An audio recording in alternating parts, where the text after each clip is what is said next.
Прво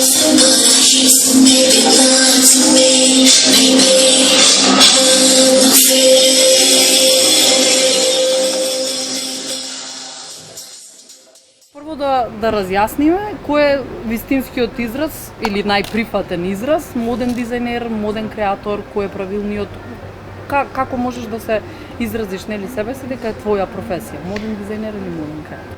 Корените на поемот моден дизајнер потекнуваат уште од 19 век благодарение на таткото на високата мода, Чарлс Фридрих Ворд, кој ја стабилизирал во Париз со тоа што го основал неговото студио каде што работел облека по мерка за богатите елити. Инаку во денешни рамки моден дизајнер е професија во која личноста е од областа на применетите уметности и работи и создава, креира облека според современи параметри. Моден дизајнер и моден креатор е едно исто. Македонскиот литературен јазик има прифатено двете и како такви се употребуваат во модниот свет. Која е конкретно твојата професија? Ти се бавиш нели со сето тоа, но и си и професор. Моментално сум доцент на ФОН универзитетот и предавам предмети од областа на моден дизајн. Истовремено сум и ментор на Академијата Џолев и уметностите, каде што ги реализирам предавањата од областа на модна илустрација и дигитална илустрација. И паралелно на сето тоа, континуирано работам, дизајнирам колекции, модни илустрации за своите колекции и за други дизајнерски колекции. Ајде да се вратиме сосема на самиот почеток.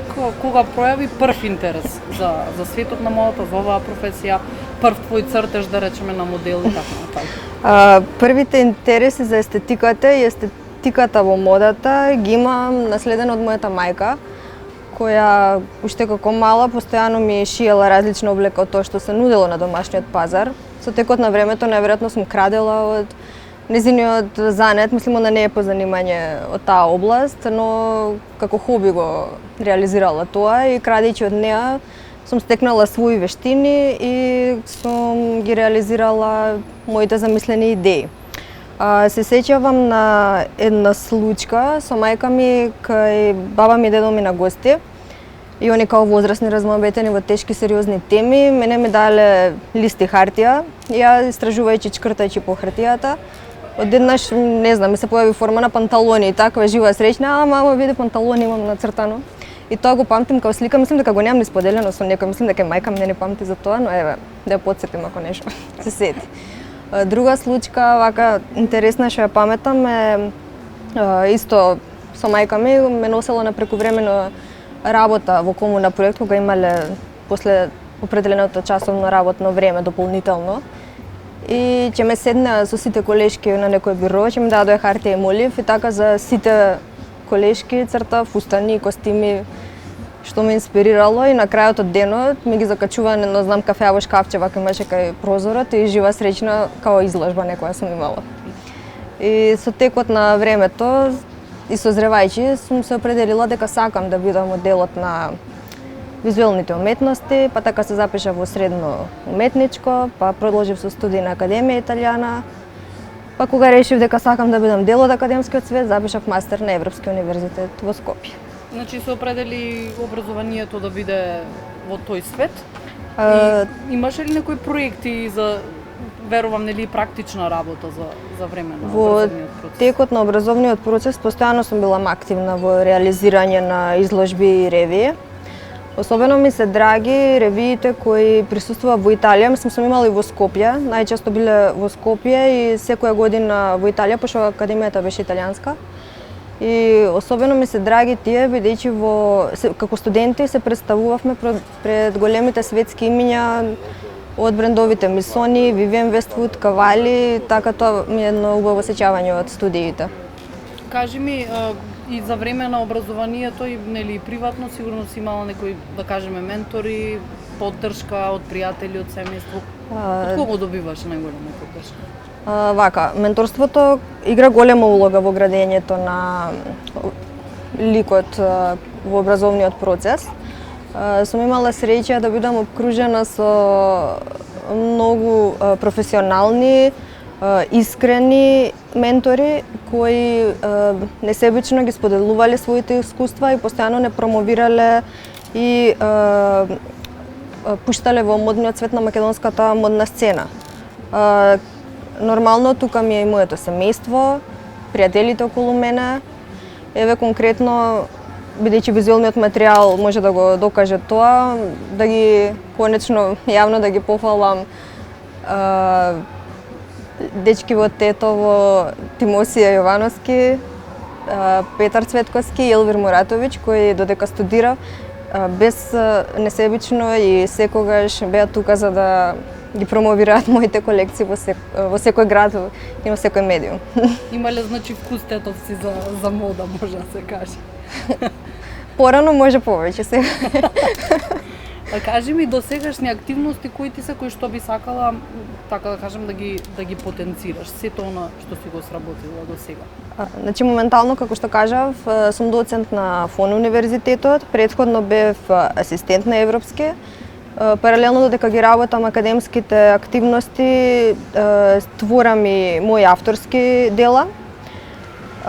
Нов проект кој вака е актуелен за време на пандемијата, како една позитивен настан кој го извлековме заедно со мојата пријателка и колешка Екатерина Намичева. Тоа е проектот Ретекс, преку кој се залагаме за рециклирање и реупотреба на стара облека и мебел, со кој сакаме да ја подигнеме свеста за зачувување на екологијата, спречување на чудниве појави кои ни попречуваат во секој можен процес и сакаме да спроведеме еден тип на одржлива мода која е доста актуелна во светски рамки во моментов.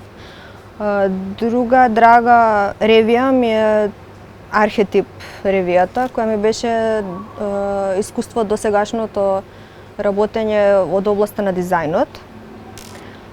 Се представив на Моден викенд Скопје. Особено драго ми беше што дел од музичкиот дел од ревијата беа песните на Фанк Шуи, кои тогаш беа ново промовирани. Исто така да ја истакнам и изложбата во името на фалусот и срцето јас сум човек, која е инспирирана од символот на фалусот, пронедоците во Помпеја и Рим и символот на македонските пари, односно поврзаноста на фалусот со парите за секој човек. Тука е и модната изложба Мажот со тетоважа Квадрат, која е инспирирана од мои лични драги искуства, искомбинирани со мотиви од македонското културно наследство. Проектот Создавањето на жената, Галаксија 1, е инспириран од митот за создавање на жената, каде што се опишани Адам, Ева и Лилит и влијанието на клетвите во македонскиот фолклор. Проектот Фиктивен младоженец ми е доста драг, бидејќи ги поврзав елементите на македонската народна машка носија со символите кои навивачите војводи ги употребуваат за време на навивањата. Доста сличности се пронајде во типот на, додека истражував, во типот на капите, марамите, други цензури кои тогаш се користеле и сега. Од големо значење ми е и ревијата во Белград, наречена Писаурус, која тогаш се соочувавме со дискриминација од страна на политичкиот систем, па ги искористив споредбата на диносаурусите со актуелните политичари во тој период, како месојаците го јадат населението паралелно со актуелната политичка ситуација. Малку поразличен проект ми беше изработката на униформи за угостителски работници. Ги промовирав во Рок кафе во Тетово. Исто така, многу драга ми е соработката со Славчо Максимовски, кој бев костимограф во неговиот краткометражен филм Лузна. Исто така сум се представувала и како моден дизајнер на детска облека во соработка со други колеги. Особено ми се драги по кои сум препознатлива се еротските илустрации кои постојано ги вметнувам на во начин на презентација на или авторски колекции или само графички дела. Во последниот проект кој поексплицитно се изразив во таа област ми беше магистерското истражување, каде што се инспирирав од актот и еротиката од сликарите од 20 век, за кој особено бев изненадена што во тој период биле уапсени, протерани од своите земји, тие што експлицитно се спротивставиле на владеачката сила. За разлика од нив, јас бев самоцензурирана и тоа од културна установа која во 21 век е малце смешно да се дискутира. Очигледно се работи за плодна, да кажеме, кариера до сега, но како е да се успее во Македонија да се биде во самата модна индустрија, колку е и развиена самата индустрија како сфера, тешко ли е да се истакне на млада талентирана индивидуа која што е решена нели дека својата кариера и живот ќе го посвети на тоа? Во Македонија, за жал, нема модна индустрија.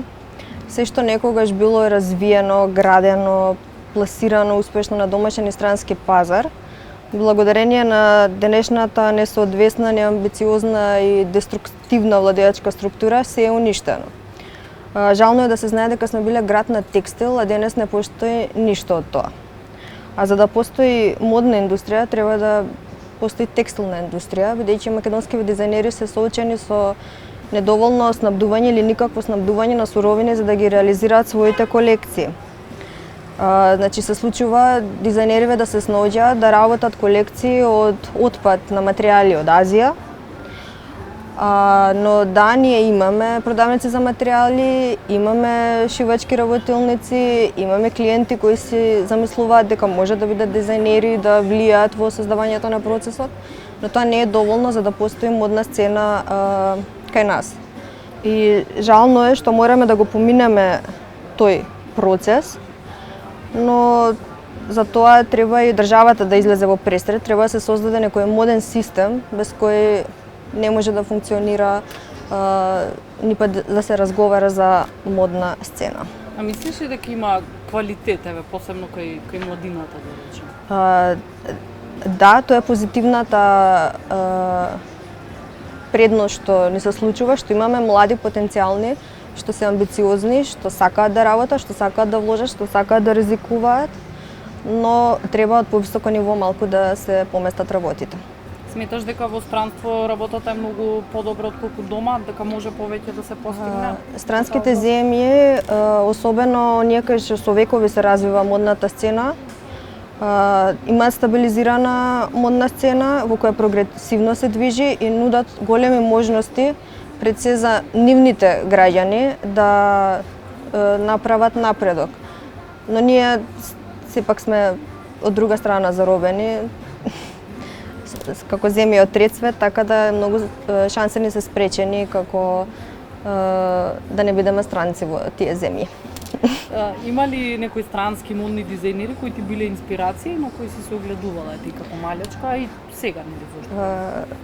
Од странските имиња кои ми биле предизвик за истражување, морам да издвојам Вивиан Вествуд, посебно за нејзината бунтовност и експериментот кој го вметнува во модниот израз.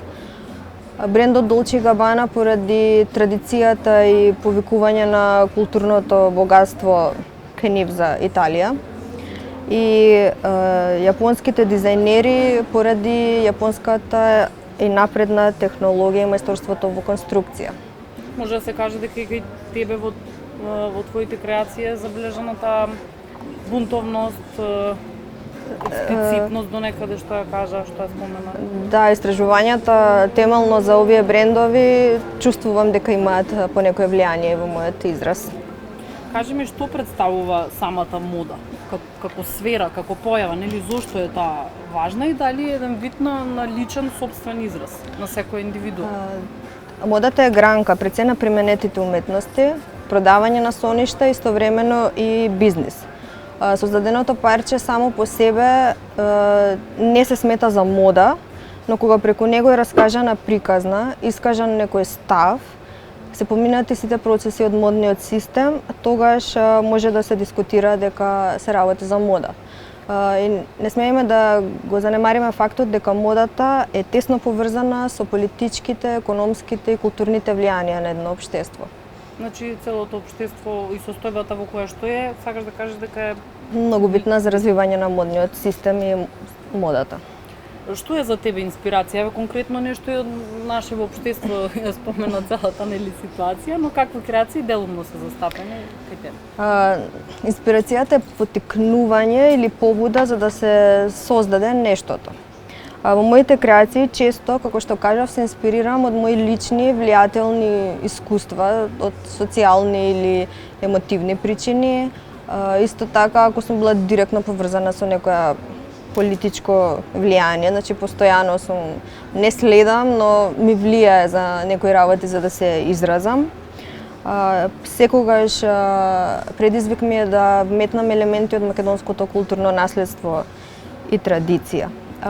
Преку мојата облека секогаш истакнувам некоја бунтовност или став и пред се сакам да раскажувам приказни и често знам да играм со табу теми кои експлицитно ги аплицирам во моите креации. Значи може да се каже дека и преку модата и преку едноставно нели начинот на кој што една индивидуа се облекува може да испрати Многу моćна порака, да. Во ред, кажи ми, спомена дека тето порано имало традиција нели за мода или вкус кај тетовци. Се обидувале нели да ги следат светските трендови, имало и некоја текстилна нели индустрија која што прераснала во вистински бренд, не само овде туку и надвор. Кој е твојот личен впечаток за модниот вкус кај тетовците? Се променил, се изменил, се намалил, се изгубил? Сега да не звучам песимистички и разочарувачки, но кога вака сум почнала поактивно да се занимавам со модата, Тетово никогаш не сум го доживела како град кој следи светски трендови. Со самото тоа што немаме бунтовна младина, најчесто се должи на страф од искажување, страф поради забраните од националистичка деградација, промовирање на чудна, измислена и натемелна култура. Едноставно можам да кажам дека ние што се најдовме тука немаме простор да се изразиме на повисоко ниво.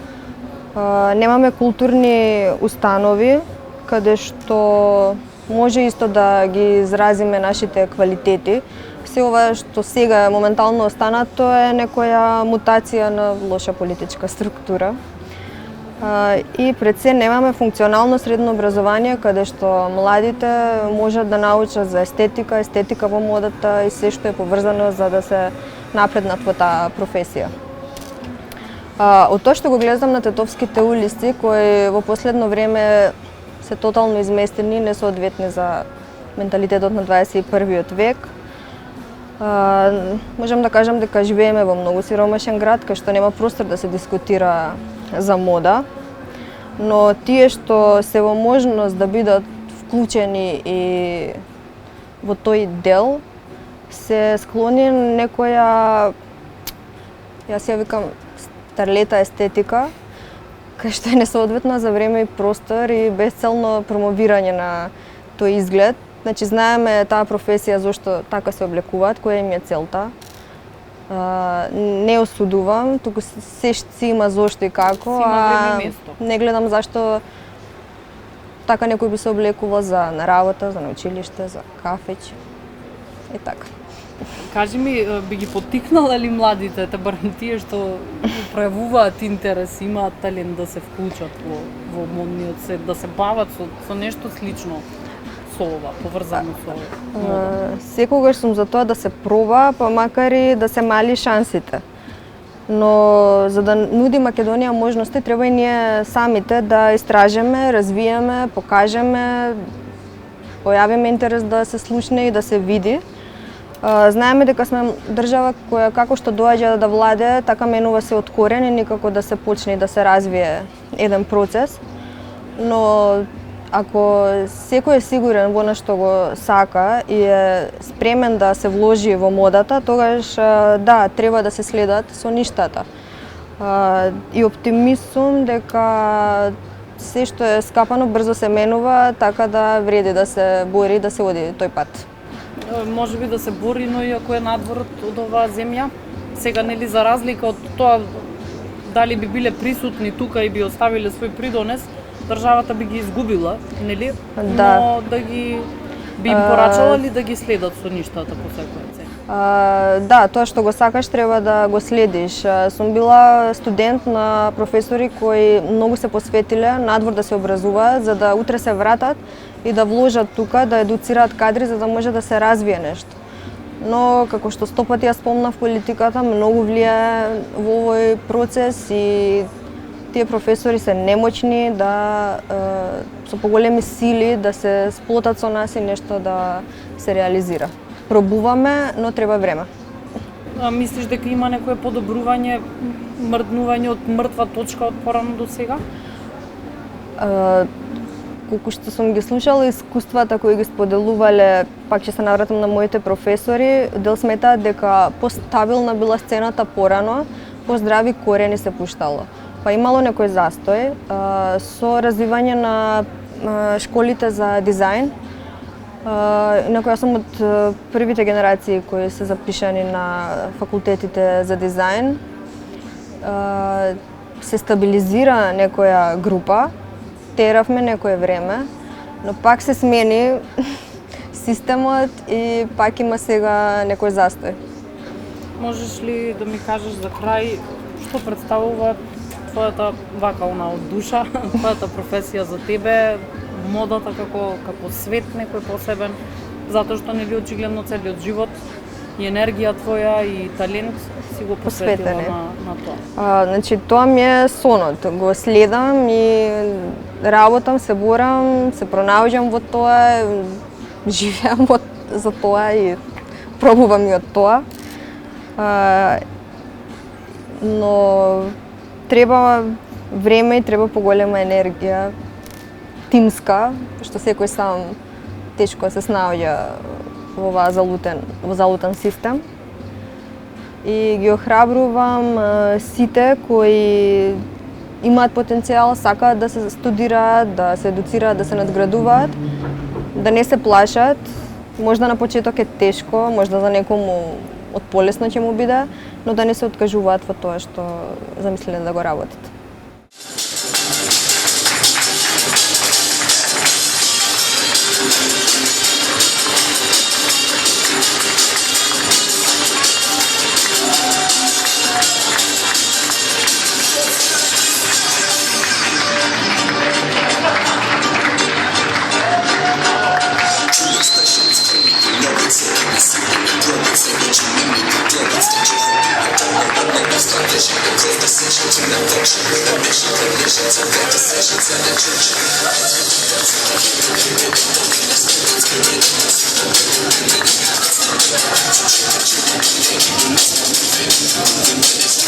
Stop and look into it.